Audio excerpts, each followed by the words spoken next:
So like it started the doctor shopping. Um, but right around that time, things were getting bad, and if I couldn't get pills, of course, you always hear it. We hear it today. Heroin was cheaper, and so there was guys that I knew that were from New York that were, making trips, and they were coming back, and so we were getting heroin and stuff. And in the When you say heroin, was it China White? yeah, white, Much yeah, different than what we had out here on the East Coast, on the West Coast. that's the tar, right? It's the black tar heroin. Yeah, Yeah, we've gotten some tar down here too. I'm sure you But have. yeah, but mostly, Depending on who is distributing what to where. yeah, yeah, and so yeah, right around like, and so so when I did that, I don't want to skip this part because I've been to treatment 10 or 11 times Hmm. from the age of 14 till 38 when I got sober.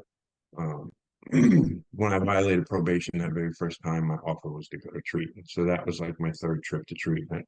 Hmm. Um, and I would go to treatment and I would read a little big book and I would get around people who were healthy and I would be like, yeah, recovery's cool. And then I remember leaving treatment and smoking a joint and going, yeah, I think it's going to work this time.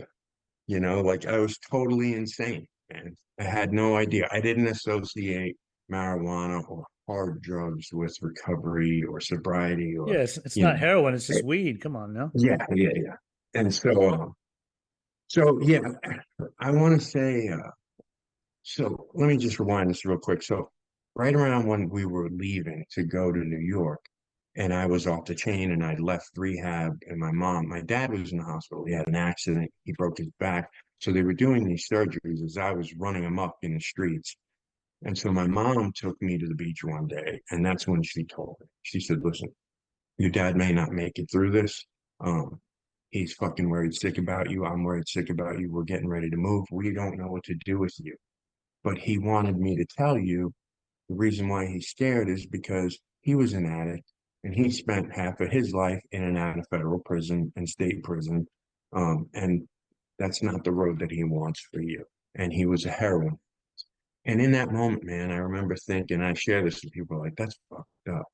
But like, I remember, I didn't think, holy crap, my dad did heroin. That's got to be bad. I thought, if my dad did it, it's got to be good. Yeah, of You know, course.